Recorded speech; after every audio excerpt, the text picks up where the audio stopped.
Welcome to the Mobile Workforce Podcast, where we sit down and have real conversations with business leaders that have been where you are. During these interviews, we'll dive into what it takes to improve systems and champion processes that maximize performance. Each week, our trailblazing guests share their experiences and understanding of the workforce to help inspire change, challenge our thinking, and share what it takes to successfully travel the road to profitability. Now here's our host, co-founder and chief evangelist of About Time and WorkMax, Mike Merrill. Hello, and welcome to the Mobile Workforce Podcast. I am your host, Mike Merrill, and today we are sitting down with Brian Kaskavalciyan, the co-founder and lead marketing strategist of G4 Marketing. And I asked Brian today to talk about his new book, The 7 Secrets of Becoming a Wealthy Contractor. So welcome, Brian, and we're really looking forward to getting into the conversation today. Hey, Mike, thanks for having me. I appreciate it. You bet. Before we get too far into the conversation, can you just give our audience a little bit of a rundown on your experience and what exactly G4 Marketing is? I'll give you the quick version. So G4 Marketing, we started in 2009. But back in like 1993, 1994, I actually started off in going out in business on my own. And like I told you before we started the recording, I built up a company. We did carpet cleaning, we did bath remodeling. I had 10 trucks out on the road.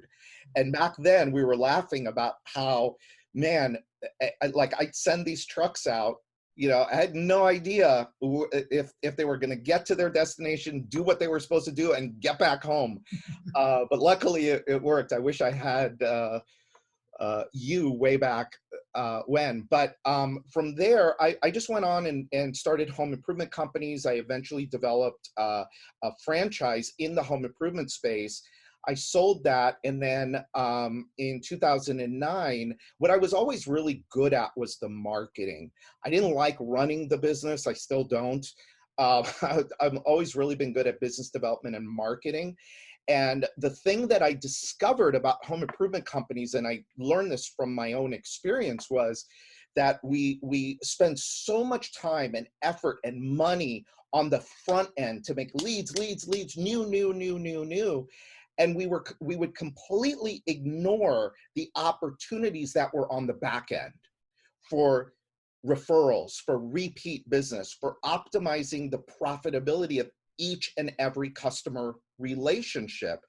And so we developed a system that basically does that for home improvement companies.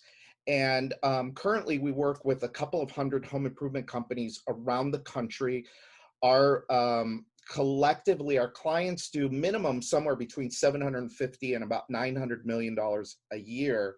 Wow. And over 100,000 jobs. So we've got a lot of insight into, you know, how do we make reviews? How do we make referrals? How do we get customers to come back? And so that's kind of, that's G4 Marketing.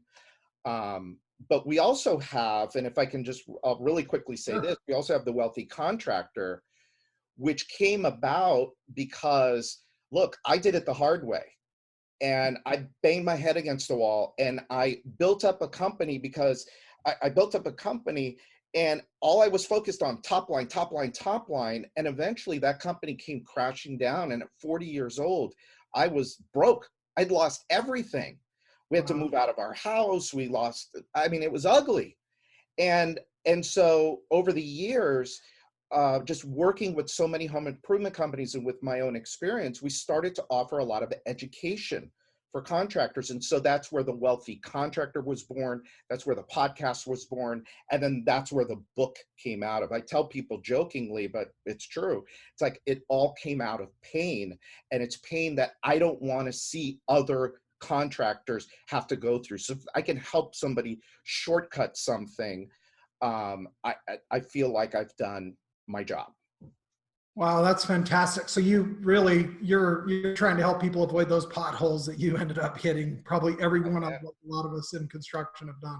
You know as well as I do that the owners of home improvement companies are some of the hardest working people you will ever meet, and really good people too, by the way. And the majority of them, and I hate to say that, but it's true, the majority of them don't make anywhere near the amount of money they could be making or should be making.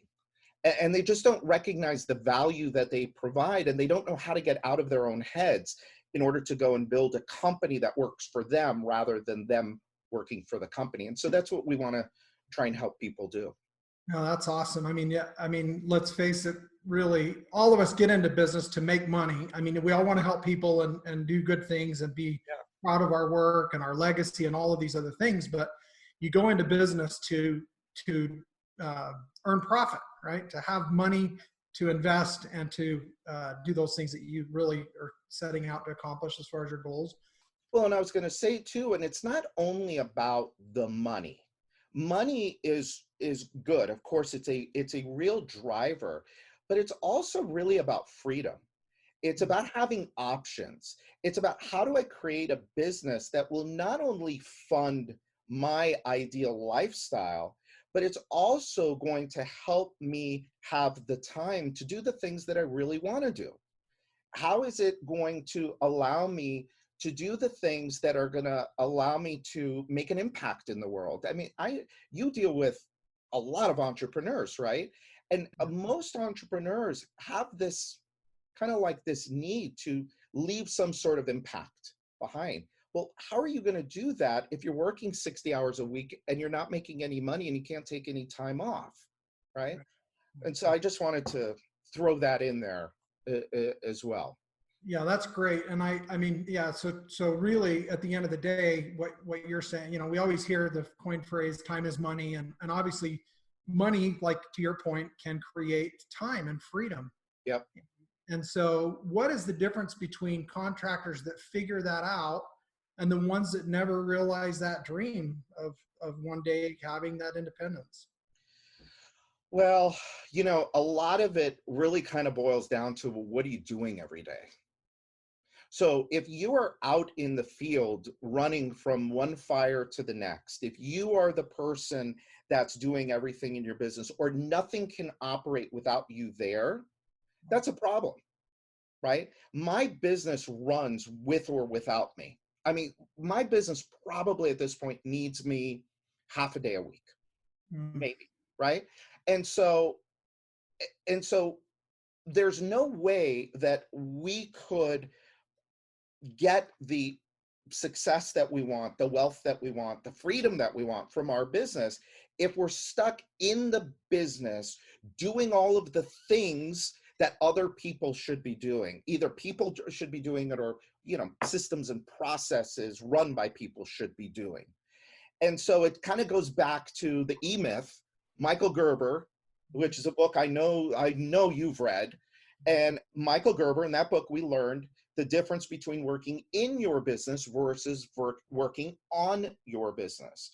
And I always say to people, working in your business is like, well, people on video can see this, but it's like you have your head down and you're working right in this moment right now. When you're working on your business, you're looking for leverage. You're looking for what are the things that are going to multiply my success. So if it's an activity I'm working on today, the only activities I work on, for example, today are multipliers, things that'll take my time today. If I spend 1 hour here with you today, where is that going to show up later, right? I don't want to trade 1 hour for X number of dollars. I just don't. I mean, people offer me, you know, they want me to come out and consult for them all the time, and I don't do it. I mean, I tell them, you know, my minimum fee would be $1,000 an hour, and I don't want to do it. I'll tell them, well, I'm not available for 6 months, hoping it just goes away because I don't want to work dollar per hour. And so that's really the big thing is we got to get out of the way. We have to fire ourselves every day from what we're doing, right? And if you're doing repetitive tasks that you could pay somebody $10 an hour, $20, $50, $100 an hour for, give it to them, but make sure, and this is the other side of it, is you got to make sure you have a profit model in place that supports all of that. Right. Yeah, I love what you said there. And, you know, it's something I learned over the years in business too, is it's very important that we get out of our own way and that we work and focus the majority of our time as business owners or managers working on the business instead of in the business. Yeah. I mean, you know, there's a huge difference between activity and productivity, right? Yep. Doing things that are just, I mean, so many people start the day, they go straight to their damn phones, they look at their email, which most of their email is BS, by the way. There's like, but it's activity. It's like, oh, I'm answering emails, right? Then they listen to the news. Then they start to, you know, go to their office. Then they're bombarded by the people in their office. Then they're running here, running there, doing this, doing that, interruption. They have zero control. They're completely in reactionary mode rather than proactive mode. And then at the end of the day, they're exhausted. They can't tell you what they've accomplished, right? And then at the end of the month, they wonder why they haven't made any money. Yeah. It's like, well, look at how you're spending your time every day. Yeah, and if they did have goals, they never found any time to focus on those and actually accomplish them, right? Exactly. So, Yeah. but yet, oh, I'm so slammed. Oh, so busy. It's just crazy. Right. Hair's on fire, but maybe you didn't really get anything done. Right. So really if I kind of read between the lines, what I'm hearing is there's really more of a marketing component of what you're in the business of that is a critical piece, not just producing something physically with your own hands, but actually marketing what you're doing. Tell us a little bit about that and your feelings. Well, so what's interesting is in the book, I secret number 4 is understanding the real business that you're in. And my most successful clients, so I have clients, look, I got clients that do a couple $1,000,000 a year. I got one client that will do $160 million this year. Wow. 2 brothers started this business 10 years ago, and talk about working on the business rather than in the business. I mean, they started off that way. But they understood, all of my most successful clients understand that the business that they're really in is a sales and marketing business. It may look like an HVAC company. It may look like a plumbing company. It may look like a roofing company. But what it really is at its core is sales and marketing. So what is marketing? I mean, to me, it's about everything that you do to create a customer, to keep a customer, and multiply a customer. And different people have different definitions. That's just kind of what I go by. And so when you look at it that way, it's like, all right, I have to make customers. I got to make sure they're happy. I got to keep them. And then I got to multiply them. How do I get them to go tell other people? How do I get them to buy more? How do I get them to give me more money? How do I get them to come back more frequently? That's the work. That's the job. The rest of the stuff, the actual delivery of the service, the delivery of the product, it's almost secondary.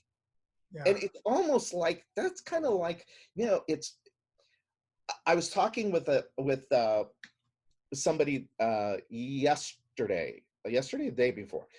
A friend of mine asked me to talk to their daughter. Their daughter is thinking about a side hustle. And because of what's going on this year, she finds some time on her hands and she wants to make some extra money. And I told her, I said, you know, the thing that most people don't realize, she's never been in business before. The thing that most people don't realize is that the hardest thing to do in business is get a customer. And so it's like, look at you. You come up with this amazing software, right? This amazing service for people.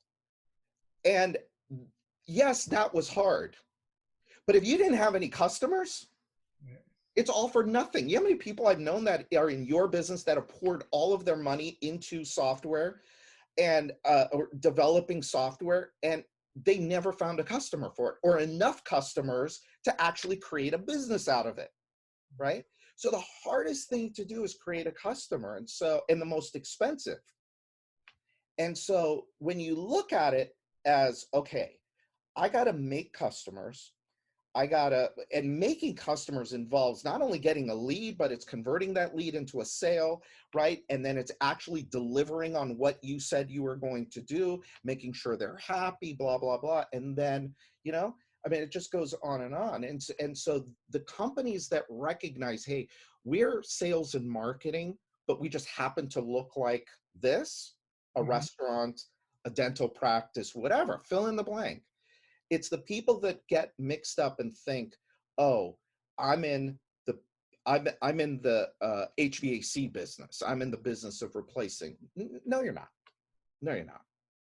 Yeah, you're a businessman who happens to be in the business of changing those things, but you're not an HVAC contractor. That's right. That's right. And the difference between the rich ones and the not so rich ones is the understanding of that. That's one of the differences. One of the big differences, by the way. So we talked a little bit earlier, some of the technology changes and mobility and all these tools and all these things. And yet I still hear, and I'm sure you do too with your clients, every day I hear somebody say, well, if it ain't broke, don't fix it. And so in their mind, it ain't broke.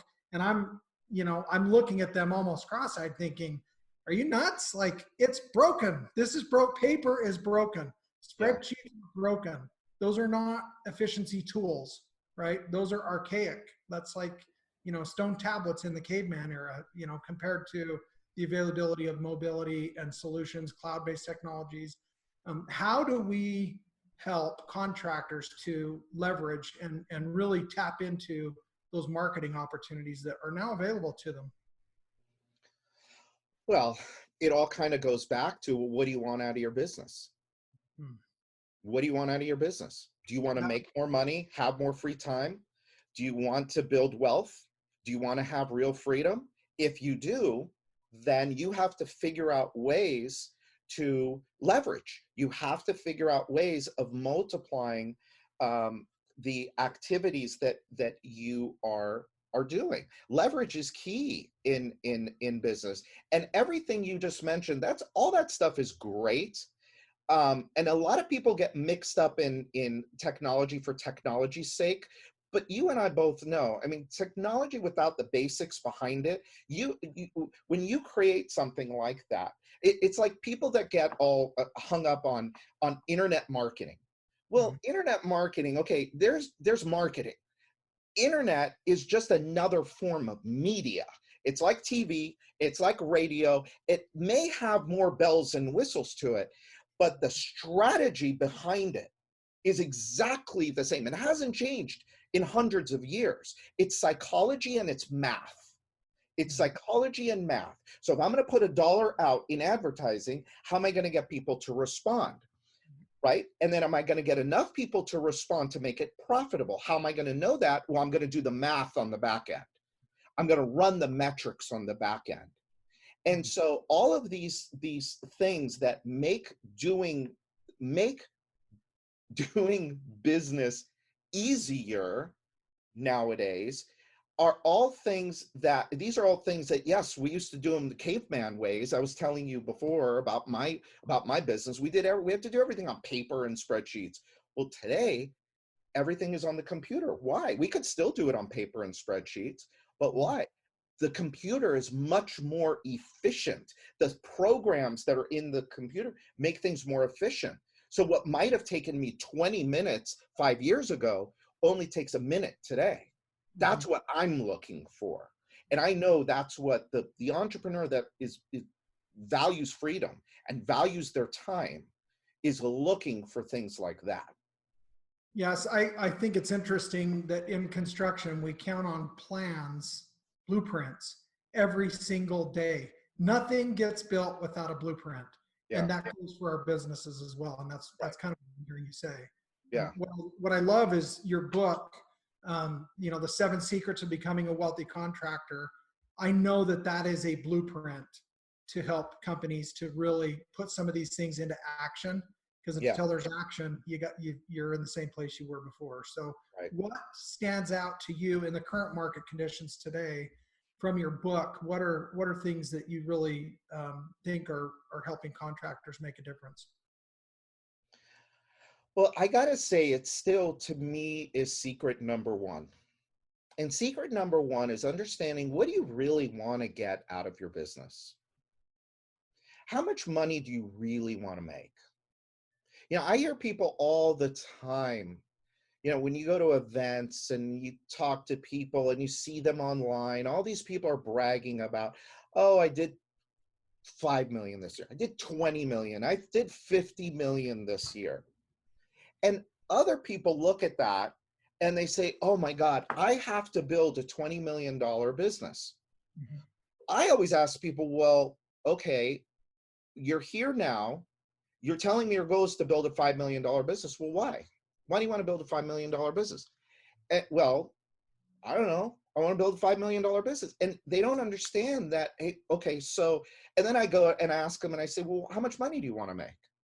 And they say, well, I'd be really happy if I make $250,000 a year. And I say, well, you don't need a $5 million business to make $250,000 a year. And it's like, without that clarity, it's like, well, how do you know where you're going? How do you know what you need to do in order to get there? And how do you focus on doing the right things rather than being distracted by all the wrong things? Mm-hmm. And I think that this is still like a major problem with people. And I don't know if there's anybody out there that's really talking about this, is gaining clarity, because everybody, look, you and me are out to sell people stuff, right? Mm-hmm. And so people are always talking about, well, grow your business and do more and be more and all of that. And I say, well, let's take a step back and let's look at, well, what do you really want? What do you really want to get out of the business? I even have people, I have a program called the Wealthy Contractor Blueprint, where I kind of walk people through. I talk about 4 numbers, and I'm not going to go into all of it here, mm-hmm. but there's 4 numbers that we all need to understand. That when we put those 4 numbers together, that's basically how much we need to make in order for us to live the life that we want to live. And so when you understand what those 4 numbers are, then you could say, okay, so those 4 numbers represent me getting this, this, this, and this. One of those numbers is the future. Like, how am I going to set myself up for the future? Then we can reverse engineer our business to figure out what it is that we really need our business to do in order to get us what we really want. And I hope that's answering your question. It's a source of, like, it just blows me away how many of us business owners just don't know. It's just more and more and more. Well, what do you want more and more and more for? Yeah, so I keep thinking of a dog chasing its tail, because exactly. That's exactly it. When I first was, I was a framer, as a young man out of high school, working summers, and then, I went into that profession and got in a construction program. And I remember when I was just doing framing, wishing I could be the general contractor that was actually hiring the framer. And what I realized one day is my head is down, laying out the next wall, nailing that together, while, somebody else down the street is general contracting these homes or putting in this development. So I had to put a plan together to try and figure out, how do I become the guy that hires the guy that was framing like I was doing? And right. I think a lot of businesses, like you're saying, don't necessarily have that outline or that kind of flag planted there on the peak of the mountain that they're trying to get to. Yeah. And if they don't have it there, certainly their team doesn't know that they have a plan or that there's a flag that they're trying to get to. So right. They're all chasing their tails. And I think the key is, like you said, in that plan. I think using these secrets and then having that blueprint is really the key to what's going to help them to get out of the rut. Yeah. That leads to a semi-successful, very busy, somebody who's going to have to work till they can't, right, in order to just survive and maintain a reasonable lifestyle. Right. So, yeah.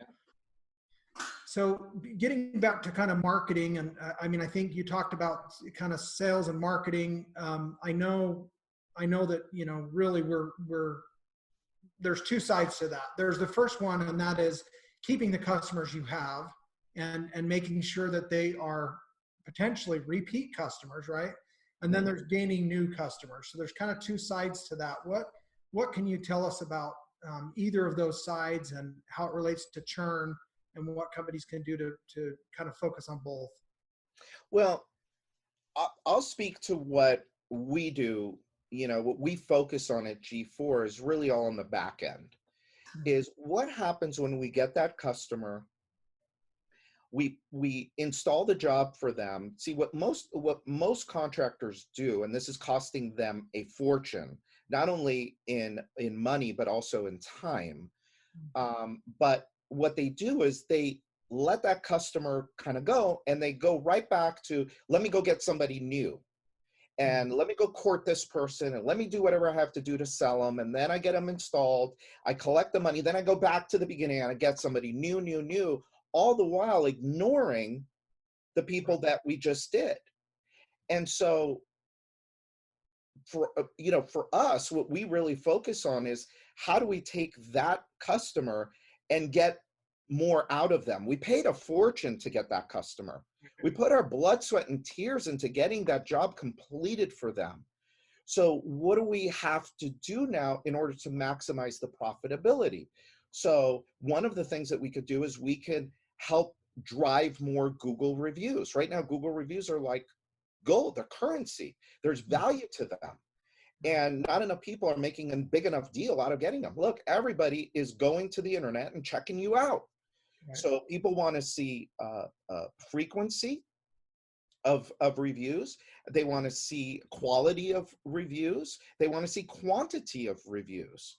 And so that's one thing, is after the job is done, what are we doing to get reviews? Because done right, Google reviews in particular will drive more leads. And if you use those to tell your story at the kitchen table face to face, you're going to get more sales. Right. Okay. So that's one piece of it.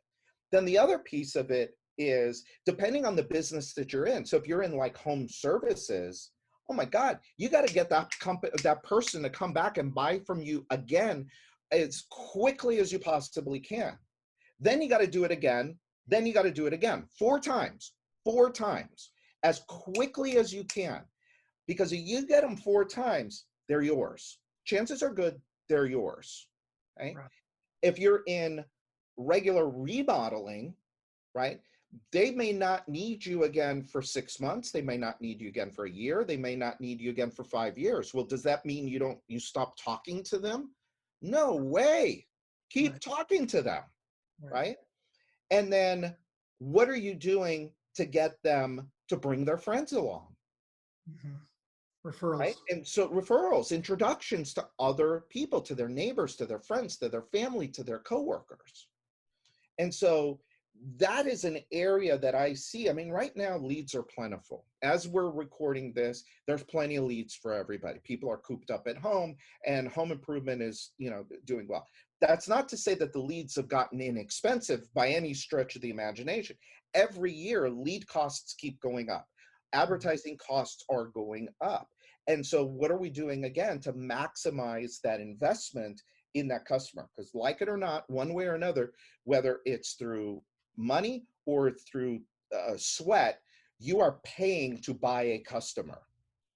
So if you're buying that customer, what are you going to do to make sure you can get all the money out of them that you can? Well, and I think, to your point, really, of course, you've got to invest heavily up front to get them in the first place. Right. And we always say, and it doesn't matter if you're in a software business or a construction business.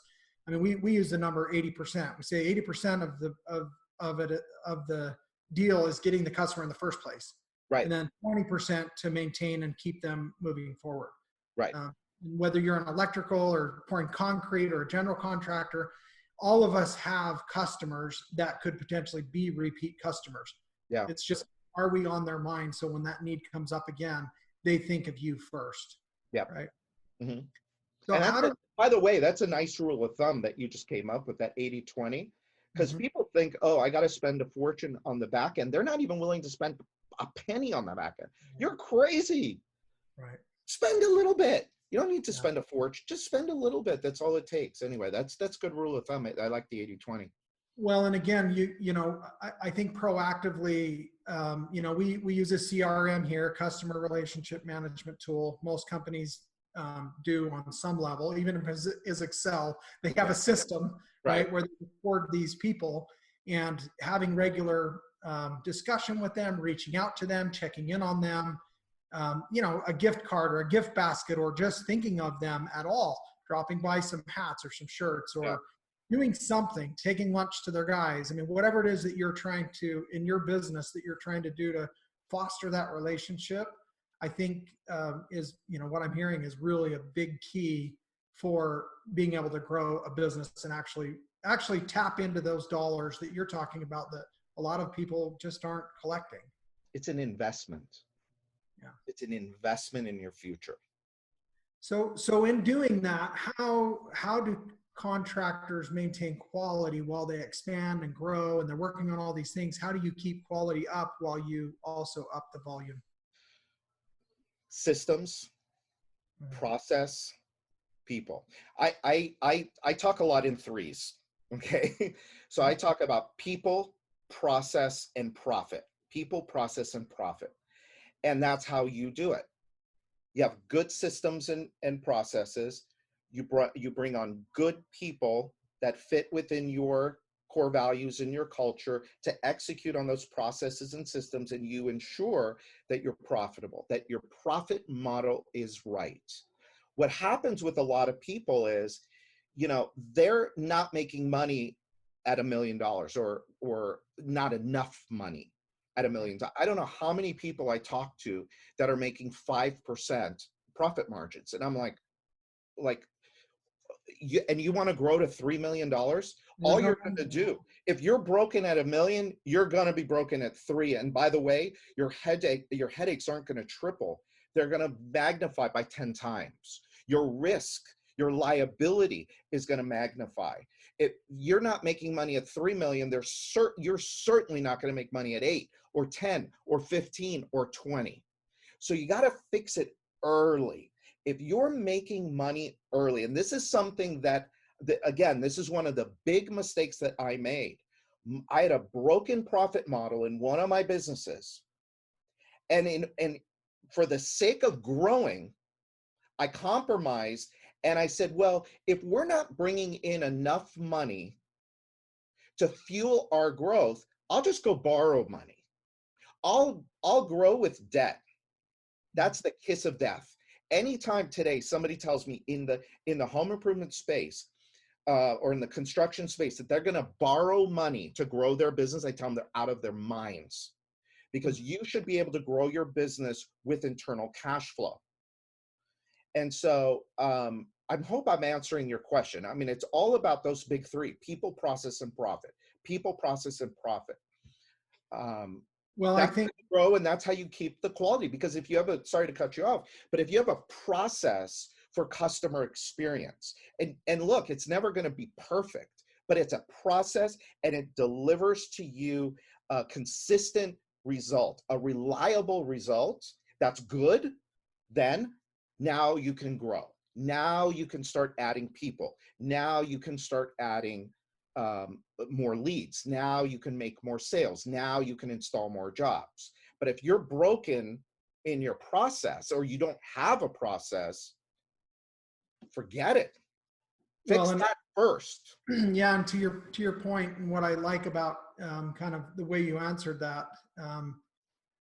with appropriate margins, when something goes wrong, you now have money and resources that you are willing to invest to maintain and to fix that issue and take the high road.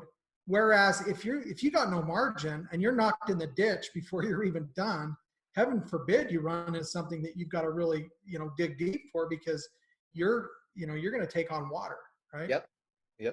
So absolutely. You're investing in your success by ensuring that there's an appropriate margin to make those right decisions when you've got to make a tough call. Right. And quality could suffer. So Brian, this has been a fantastic conversation. I've really enjoyed it. How do our listeners find out more about you and some of the exciting things that you're doing to help people in the construction industry? Probably the best place to start is to go to thewealthycontractor.com, thewealthycontractor.com. And when you go there, we've got a bunch of resources that are free. I mean, we've got our podcast, The Wealthy Contractor.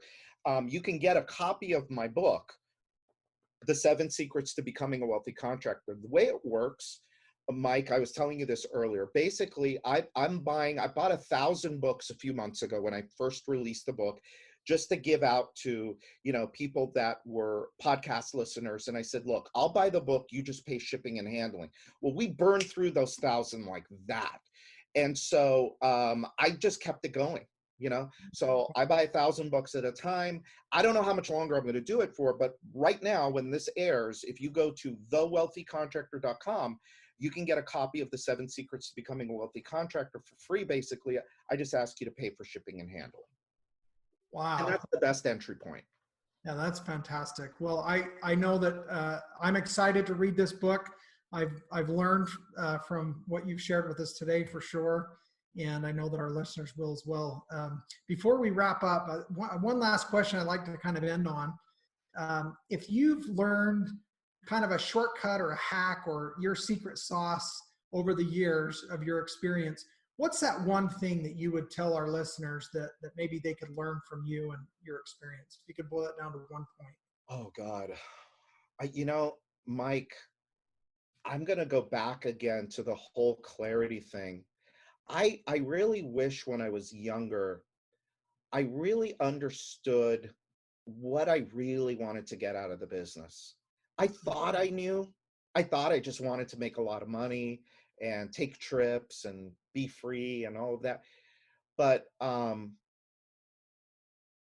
clarity wasn't there. And and the other thing too, and sorry, I'm gonna give you two things. One is I wish that I had asked for more help. I wish that I had gone to people that had already been there and done that and asked them for more help. And so I think with clarity, with understanding what it is that you really want, and if you're willing to go and seek out people that have, I mean, look, nothing's new. Nothing's new. It's all been done before. Everybody thinks that they're different and that their situation's special and unique and different and all that.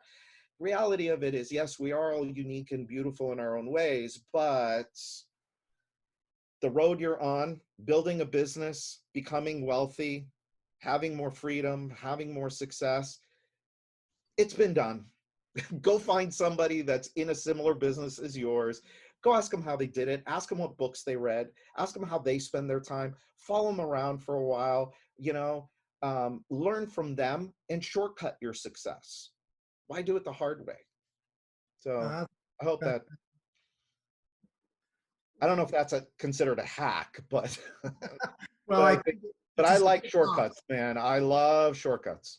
Yeah, well, I think that's sage advice for our listeners. So thank you so much today. Very much enjoyed, Brian, speaking with you and getting to know you a bit better, and look forward to hopefully having another conversation together down the road. Ooh, thanks, Mike. Thanks for having me. All right, you bet.